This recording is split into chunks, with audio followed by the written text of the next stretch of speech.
r/NoSleep. Posted by you/terrible lifeguard 3. I'm a strange man, and I found a strange set of rules. I intend on breaking them all. I'm not good with death. My dad died when I was young, and one of the reasons I was able to deal with that is because I didn't really know him, or have a concept of what it meant to be dead. About a week ago, my town suffered a disaster. Over 30 people were buried alive. And I was there, trying to rescue people. I pried as much of the rubble out as I could, but I didn't save a single soul that night. It took me months to forgive myself, for my own powerlessness. That's a lot for a teenager. The other day at school, however, I found out that the kid I'd sat beside for nearly 2 years, had died 2 days ago. I'm completely disconnected from social media, so I found out during class. We never had a good relationship, he pretty much didn't even know I existed. But when the teacher had us say a prayer in the middle of class, I knew something horrible had happened. I'm sure you've all heard by now, my biology teacher started, that one of your classmates has gone missing, presumed dead. All we can do is pray for them, for their loved ones. Our Father, who art in heaven. I zoned out as he started. I looked behind me, to his seat, then to his girlfriend's empty chair. For the whole day I asked myself, which one? Which one of them is gone? I felt too ashamed to ask about it. But then I heard people talking about them. Did you hear Aziz taking weeks off because her boyfriend died? I can understand taking maybe a one-off, but honestly, even that's a little much for him. Didn't he sleep around? I heard he assaulted a girl once. Dirty cock. I'm glad he's gone. World's a better place without him. These people were supposed to be his friends. That guy was a virgin. Said he was saving himself for a supermodel. I won't try to argue that he wasn't sleazy, he certainly was. But somebody loved him. Somebody missed him enough to shut down their entire life, because they can't function under all the grief. I hate this. I hate that they'll only say this when he's gone. I hated the fact that I'd never see that stupid mullet of his again. Most of all, I hate that I did nothing to stop it, to save him. I wanted to know why he was gone. But there was no reason why, he was just dead. So, I asked how he died. The stories contradicted each other: hit and run, bad encounter with a drunk, somebody even said it was carbon monoxide poisoning. But every story had something in common: it was at his job, a gas station a little south of town. I don't think I would have reacted this way if I was a normal person. If I was still normal, I probably would have left it alone, ignored it till I forgot about him, just like my dad. Because I was powerless then. I love heroes. I love the fight against the odds, against terror and sadness. I love how time and time again, they face strange circumstances and overcome them. Real heroes save people. Superheroes are supposed to save everyone. I didn't expect to find anything strange at this gas station, I just wanted to know how it happened. Most of the property's space was reserved for the fuel pumps and parking space, all of which was overshadowed by a canopy. Despite its proximity to town, there weren't many other structures near the gas station. I walked up to the sliding door, it dinged as it opened for me. I have to give credit to the girl working the till, she wasn't surprised by my appearance. Most people are. I'll never understand what it is about a masked man that makes store owners phone the police. It's not like I'm very intimidating in this getup, I designed it not to be.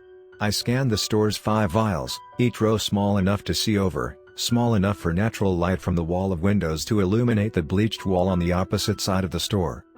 I took a deep breath. Hello. I was wondering if you could help me with something.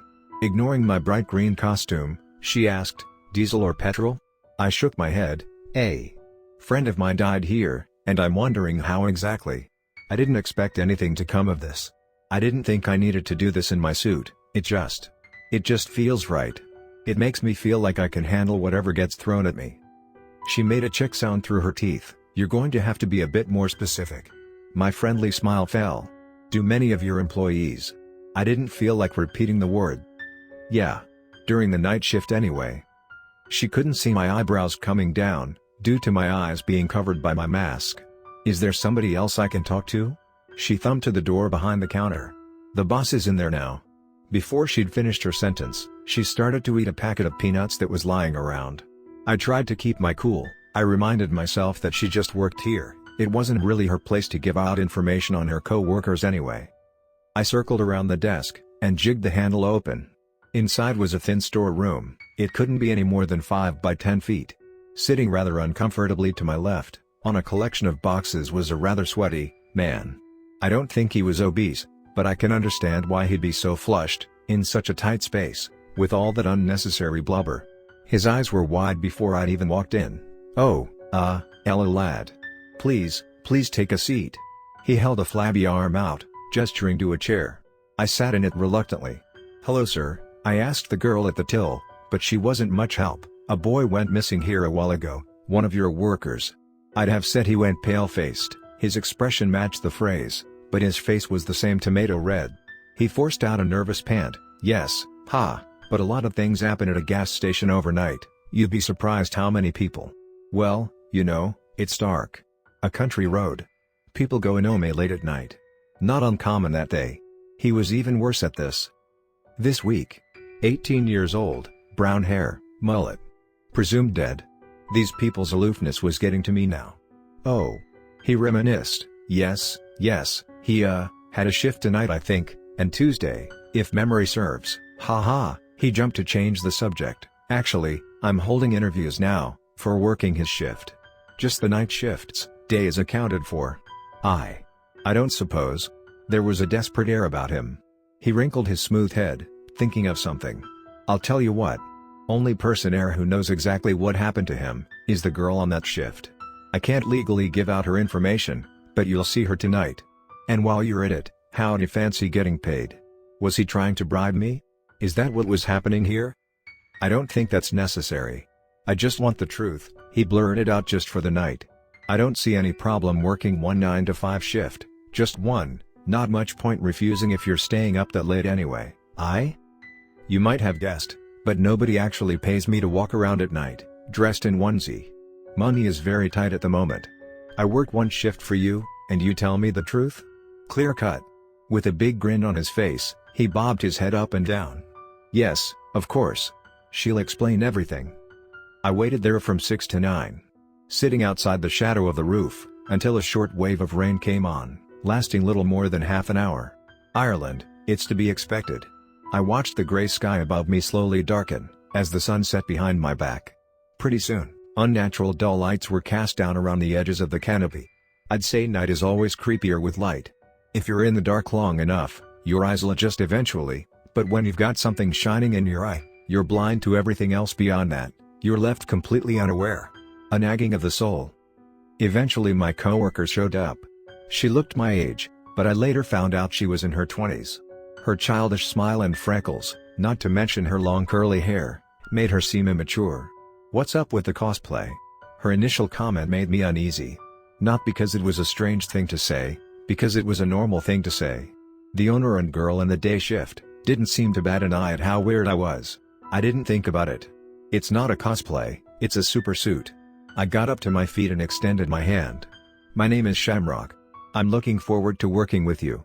She stretched her smile wider, before grabbing my hand and shaking it violently. "I hope we can." "The name's Elise, like Beethoven." She then sang the notes of the classical piece out loud. Even I was somehow embarrassed by her disregard for the few customers watching us. I walked her to the door, and as we entered, the owner was beginning to leave. "Good luck tonight, kids," Elise said something in response, but I wasn't listening. I was more focused on counting the calories he swept from the shelves as he was leaving. Elise awkwardly squeezed by me, hopping behind the counter. I wanted to ask her questions, but she announced to me, "All right, sweep the floors," while I unpacked the mini fridge in storage. She twitched her eyebrows as if I knew what that meant. She then threw a brush at me, almost hitting one of the shelves before I caught it. I was going to tell her to be more careful, but she'd already disappeared. I reminded myself that while I was doing this hero bit, I was working a job. So, I got to sweeping. I went down every aisle left to right, scooping up the mound of dust at the end. Looking around for a moment, something nagged me to give the place another once-over. This time I was more careful to clean the cracks between the shelves and the floor. When I got to the third aisle, something else skidded out. The way it did, seemed more like it was being passed out rather than brushed. It was a brown page. It seemed old, but at the same time, not really. Have you ever made those tea bag pages? Like when you're a kid, you made a treasure map by browning the bag with tea? Well, it was like that. I lifted it up, and turned it over. Rules for working the night shift at Texaco Country Road. 1. Check the refrigerated section before midnight. If there are any expired meats, particularly beef, dispose of it with the purple waste bags hanging up in the storeroom. Leave this bag just outside of the canopy. As long as you stay in the light, and it stays in the dark, you'll be fine. 2. Between 11 o'clock and 11:30 you will begin to hear voices from the storeroom. Do not open it. Do not leave it open. Make sure whatever you are using to tell the hour is correct to your time zone. 3. Every night, a disheveled man will come by. Whatever he says, you do. If you don't, then you might become marred with him. 4. There is chance that a traveling circus will pass by after midnight. Don't worry, they are friendly enough, as long as you appreciate their act. Kindly help them fill their car with gas, and send them on their way. 5. If you ever notice condensation on the windows, lock yourself in the storeroom. Do not open the door. If one of your coworkers is outside following one of the previous rules, leave them. Pray that they are overlooked, and they just might. Take a glass surface with you. Once the condensation clears from that, it should be safe to leave. Note that, should rules 2 and 5 conflict, take your chances by disobeying the latter. I didn't know what to make of them at first, these rules. That was until Elise came back with a large purple bag with a cartoonish floral pattern on it. You read them all yet? Keep it close. If you're ever stuck, just read it again. By the by, it doesn't say on the sheet, but Rule 5 can happen multiple times in one night. She climbed over the desk and made her way to the tiny refrigerated food section. I asked her, "Is this some kind of joke?" She smiled, saying, "Whether or not you believe it, it doesn't matter, we still have to clean out the fridge." I kept an open mind, but didn't jump to any conclusions. I have seen some things in my time, crazy things, and I've only been wearing this costume for a few months now. I folded the page up, set the broom down, and scanned through the meat. Have you heard about strange rules like them? On the internet. I answered negatively, to which she recommended, there are some great YouTube videos where they read through other people's experiences with stuff like this. If you're planning on working here for a while, it's best to get a grip on how this stuff works. Mistakes people tend to make. I was beginning to suspect there was something up with this place, if not this rule thing, then some kind of health violation. Some of this meat was molding, out of date years ago. "I'm just here for you," I told her, "for just this night." She carelessly grabbed a festering steak and tossed it into the bag. Is that a pickup line? I pinched a particularly juicy packet by the corner of the foam, dragging it off the shelf. "The guy you worked here with, Mullet, I've been looking for him." "What happened here?" She paused for a moment. I think it was Rule 1? You might have noticed, there aren't any toilets nearby, so he left, in search of a dark corner to do his business. I wasn't satisfied with this rule story. So, he's been working here for nearly a month, and he broke one of these death rules because he needed to pee? She tilted her head back and forth. Yeah, I think he misinterpreted the rule. He thought it'd be safe enough if he went before midnight. I didn't see him after that, I swear. I would have thought this was another sick joke, if it weren't for the fact that she wasn't smiling anymore. Is the owner in on whatever this is? Is that why he was being so weird? She shook her head. No, well, he knows about it, keeps the place open. He can't actually talk about it though. Every time I'd tell him about it, he'd get sweaty, and just tell me to be quiet about it. It's out o' me control, he'd say. Oh, I wouldn't blame you from quittin', love. She finished, admiring her impression of the boss. That's why they don't have much qualms about hiring people like us. I hushed my voice. Poor people? She was laughing and smiling again. No. Weirdos. Why would anybody hire someone who crawled out of a cartoon? Why would anybody hire somebody as obnoxious as me? Because when nobody wants the job, you better believe they'll take whoever comes through the door the next day. I guess that would make sense. I couldn't be convinced until I saw something actually supernatural. After tying up the bag, Elise had me toss it into the storeroom, saying it was better to toss it out after something happened first. We sat at the desk up, serving customers as they came in, the work slowing as the night went by. We really didn't talk much during the time. She seemed content with watching the aforementioned YouTube videos. I'd be surprised if she wasn't at the max volume. I didn't exactly trust her, how nonchalant she was with the whole co-workers dying thing. I made notes on what was close by. Under the desk there were cigarettes, lighters, scratch cards, and a bottle of pepper spray for self-defense. On display behind us was various fishing equipment, hooks, lines, that sort of thing. Most places had stuff like that, due to our town's close proximity to the water, salt and fresh. Beside Elise was a fire extinguisher. I thought there might be a chance of her using that as a weapon on me, if she was responsible for the disappearances.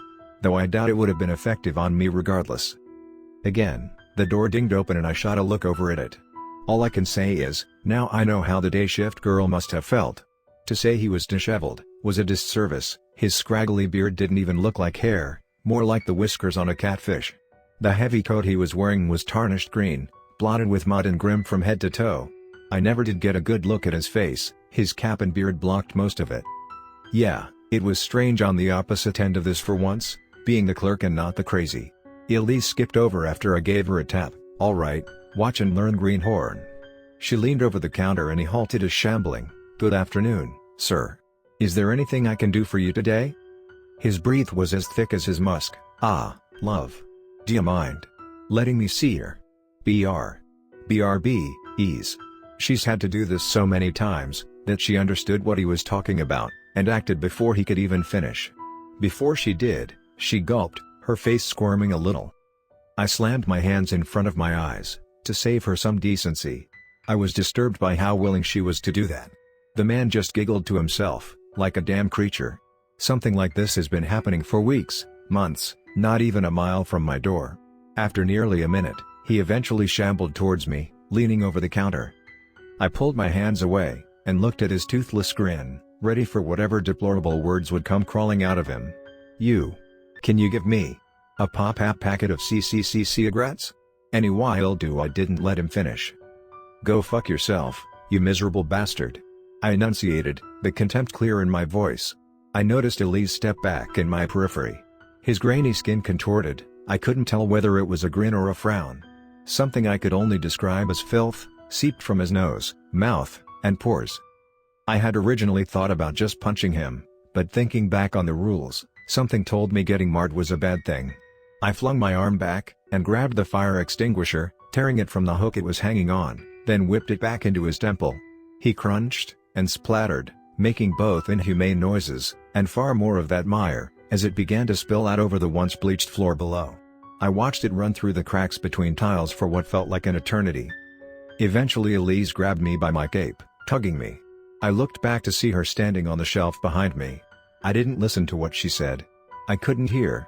I clumsily climbed to her side, watching that man dissolve, occasionally shooting into the air like a geyser. Did I just kill him?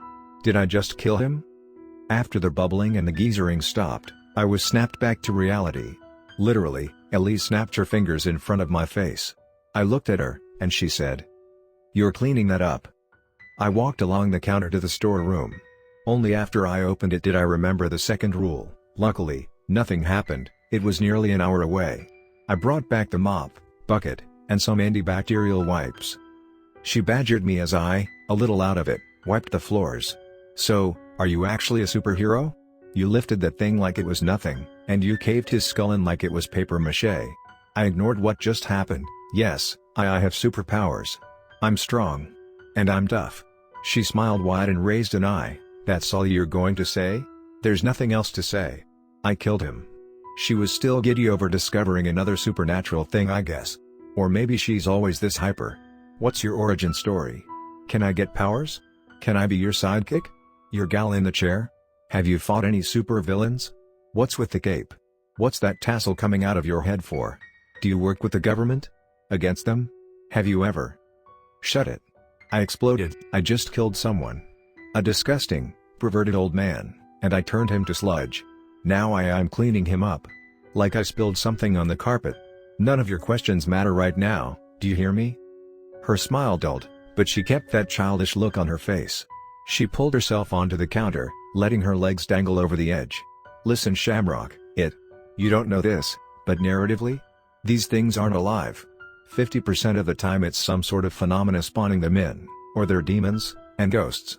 Watch some videos when you're done, you'll see. That has to be the most detached thing I've ever heard in my life.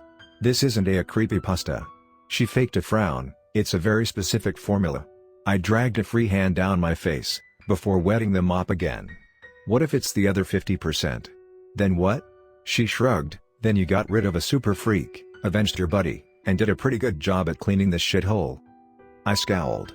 At least one of those things wasn't true. I hadn't avenged Mullet. As I finished moping the floors up, I thought about how best to go about getting whatever took him away. I looked back to the storeroom, and as I did, the way Elise's legs hung over the desk made me think of something. That and the fishing equipment. I threw the dirty bucket outside, then scooted over the counter, Elise's eyes following me, as I took a bunch of fishing wire out, and readied a ton of hooks. "What are you doing?" She seemed more concerned than curious. "I'm going fishing, what's it look like?" She shook her head. "I know you found out what you wanted to know, but you can't leave, not until the shift ends. Whatever's in Rule 1 will get you, and trust me, it's not remotely human." I forced myself to smile. "I'm sure I can handle it." I made sure to check the time before opening the storeroom, grabbing the meat bag, and attaching the hooks to the large hunks of meat inside it. While I did so, I reminded myself of what was important, telling myself to not do anything to endanger this girl. She was still alive, and though a little strange, as far as I'd known, she was innocent. I'm going to keep people safe. I'm going to stop this from ever happening to anybody again. I completely shut myself off from any thoughts on the disheveled man. In that moment, I had so easily cast away any sort of reluctance for violence. The door slid open. I tied the wires around my gloved hand, before casting the bait just out of the light's reach. Holy shit. That was like 20 meters. You threw that like a baseball. I looked back at Elise, who was standing just behind me. "I told you I was strong. Go back inside." I crouched down on the tarmac. Elise followed suit. "Go back inside," I repeated. I heard a clinking sound, and found a bottle of beer being offered to me. "Told you." Raided the mini fridge. "It's Corona, from Mexico." She put on a silly accent. I wasn't too amused. I took the bottle, drank about half of it, before refusing to drink anymore. It had a strong fruity taste and smell, and something about it, along with the expired meat and sludge, made me queasy. I think it was how similar the scented plastic was to it. Elise told me about some minor virus they found in China that shared the name of the beer. She told me tons of little facts like that while we sat there waiting. I laughed a little at some of the weirder things she said. She talked about some sci-fi show from the 90s, saying we were just like two FBI agents from it. That was before she went wide-eyed, and pointed out. "Inside," I ordered. She listened, rolling to her feet. We couldn't see what was poking at the bag. There was just a ruffling noise, and a slight whipping of the line. Once I heard the door close behind me, I slowly tugged the bag closer, closer.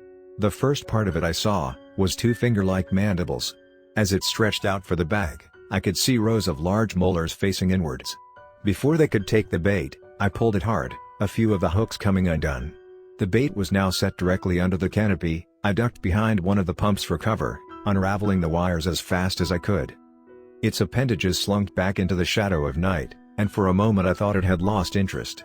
Then I saw it cautiously under the light, circling in from the right. Its flesh was a raw red, only slightly decorated by strands of hair, spiking up in quills on its back. It walked on its hind legs like a dog, and was as big, and well-built like a cow. Its head wasn't like anything I've seen. It had 4 of those mandibles, 2 coming down, and 2 coming in from the side. Once it trotted over to its meal, I crept around to the side, hiding behind another pump. I mentally prepared myself, the beast groaning as it prodded its offering. Then I heard it trot off. I looked around the corner to see it going over to the door. Throwing caution to the wind, I charged in, locked my arms around one of its legs, and scraped it across the ground. It kicked me and clawed, as I put my back into every inch of put between us and Elise. I couldn't see her inside the store. She was probably hiding. I loosened my grip, reared an arm back, and pounded relentlessly, every punch bruising his ruby hide a deep shape of purple. Eventually he tossed the weight of his head back at me, giving just a few seconds to grab at his jaws before they clamped down on me. I caught one. The other 3 began to crush. I won't lie, I screamed for it to stop. The monster from the dark used its slower limbs to push me deeper into its mouth, torso first. I am incredibly durable. I've survived drops from hundreds of feet in the air. But this hulking thing very nearly folded me like a lawn chair. I squirmed. I thought about hitting him with the arm holding back his 4th jaw, but reconsidered after taking into account what only 3 were doing to me. So, I wriggled, pulling my other hand through the flappy gums, and past rows of enamel. I struggled getting it over the upper jaw.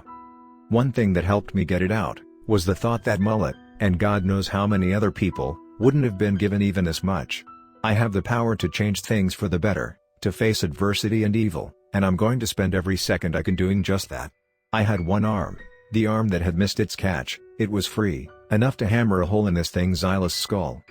So, I smashed it, and I smashed it, and smashed, smashed, smash, smash, smash. Until the sound I was making no longer qualified as a smashing noise. I clutched my ribs, as I walked back inside the store. I'd successfully beat my own hand raw, it quivered as I tried to keep it still. I don't think I was too seriously injured by this point. If I was, it was drowned by adrenaline and fear. I needed to know that girl was safe. Elise. I called out looking down the aisles, she wasn't there. Elise. I checked behind the counter, then the time. Eli, the clock read 10:59. And I started to sweat. Without a sliver of apprehension or any idea of what might happen to me, I opened the storeroom.